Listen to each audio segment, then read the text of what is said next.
Polling വൈകിയ മണ്ഡലങ്ങളിൽ ഏറ്റവും മുൻപന്തിയിൽ നിൽക്കുന്നത് വടകര തന്നെയാണ്. വടകരയിൽ പല ഭാഗത്തു നിന്ന് പല മേഖലകളിൽ നിന്ന് പരാതി ഉയരുന്നുണ്ടായിരുന്നു. ഇപ്പോഴും അവിടെ പലയിടത്തും നീണ്ട നിര തുടരുകയാണ്. തിരുവനന്തപുരത്ത് അമൽ തേനംപറമ്പിലും വടകരയിൽ നിന്ന് മുഹമ്മദ് ഷഹീദ് നമുക്കിപ്പം വിവരങ്ങളുമായി ചേരുന്നു. ആദ്യം അമലിലേക്കാണ്. അമൽ, ഇപ്പോൾ 8:15 വരെയുള്ള അപ്ഡേഷൻ അനുസരിച്ച് 70.35% 77ലേക്ക് എത്തുമോ കേരളം?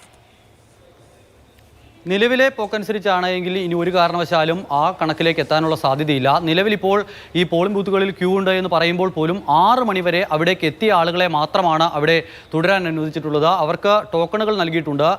അതിനാൽ തന്നെ അവിടെ നിൽക്കുന്ന ആളുകളിൽ കൂടുതൽ ഒരാളും ഇനിയിപ്പോൾ വോട്ട് ചെയ്യാൻ പോകുന്നില്ല. ആ കണക്ക് കൂടി എടുത്ത് പരിശോധിച്ചാൽ കൂടി ഇനി കുറച്ച് മാറ്റങ്ങളൊക്കെ വന്നേക്കാം. നിലവിലിപ്പോൾ വന്നിരിക്കുന്ന 8:15 ആയപ്പോൾ വന്ന കണക്ക് 70.35 ആ കണക്കിൽ നിന്നും അല്പം വ്യത്യാസം ഇനിയും ഉണ്ടാകും. പക്ഷേ ഇന്നിപ്പോൾ ഇതുമായി ബന്ധപ്പെട്ട അപ്ഡേഷനുകൾ ഉണ്ടാകില്ല എന്ന് തെരഞ്ഞെടുപ്പ് കമ്മീഷൻ അറിയിച്ചിട്ടുണ്ട്. ഇനിയിപ്പോൾ ചെയ്യാനുള്ള വോട്ടുകളും മറ്റ് വരേണ്ട കണക്കുകളും എല്ലാം ചേർത്ത് നാളെ രാവിലെയാകും ഒരുപക്ഷെ ഇതിൻ്റെ അന്തിമ കണക്ക് തെരഞ്ഞെടുപ്പ് കമ്മീഷൻ പുറത്തുവിടുക. അങ്ങനെ വന്നാൽ പോലും ഒരു 2-3% കൂടി വ്യത്യാസം പരമാവധി പോയാൽ എങ്ങനെ പോയാൽ പോലും 75% താഴെ നിൽക്കും. അതായത് 2019 ഏറ്റവും അവസാനം നടന്ന ലോക്സഭാ തെരഞ്ഞെടുപ്പിൽ ഉണ്ടായ 77.84 എന്ന വലിയ ഒരു പോളിംഗ് ശതമാനം ഇത്തവണ ഉണ്ടാകില്ല എന്ന് നമുക്ക് ഉറപ്പിച്ച് പറയാൻ കഴിയും. അത്തരത്തിലാണ് കാര്യങ്ങൾ. ഇത് ആരെ തുണയ്ക്കും ആരെ വീഴ്ത്തും എന്നുള്ള ആശങ്കയിലാണ് മുന്നണികൾ എല്ലാം തന്നെ ഉള്ളത്. എന്തായാലും സംസ്ഥാനത്തെ നിലവിലെ ഒരു പശ്ചാത്തലത്തിൽ വലിയ തോതിൽ പോളിംഗ് പെർസെൻറ്റേജ് ഉയരും എന്നുള്ളതാണ് നമ്മൾ പ്രതീക്ഷിച്ചിരുന്നത്. രാവിലെ ഒരു 6 മണി മുതൽ പിന്നീട് ഇങ്ങോട്ടൊരു 12 മണി വരെയുള്ള നമ്മുടെ തത്സമയ റിപ്പോർട്ടിങ്ങുകളുടെ എല്ലാം അതിൻ്റെ കാതൽ എന്ന് പറയുന്നത് ഈ പോളിംഗ് ചരിത്രത്തിലെ ഏറ്റവും ഉയർന്ന പോളിംഗിലേക്ക് പോകുന്നു എന്നുള്ളതാണ്. രാവിലെ വലിയ തിരക്ക് കണ്ടിരുന്നു.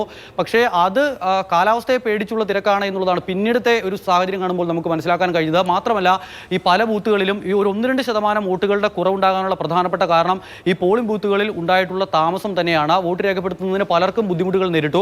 തിരുവനന്തപുരത്തടക്കം പലയിടങ്ങളിൽ നമ്മൾ നേരിൽ കാണുകയും ചെയ്തതാണ്. വടകരയൊക്കെ വലിയ പ്രതിസന്ധി ഉണ്ടായെന്ന് പറയുകയും ചെയ്യുന്നു. അങ്ങനെ നിന്ന് തിരിച്ചുപോയ ഒരുപാട് ആളുകളുണ്ട്. അവരുടെ വോട്ടുകൾ കൂടി ഈ കൂട്ടത്തിൽ വരേണ്ടതായിരുന്നു. പക്ഷേ അതുണ്ടായില്ല. അങ്ങനെ വോട്ടിംഗ് പെർസെൻറ്റേജ് കൃത്യമായി തന്നെ കുറഞ്ഞിരിക്കുന്നു.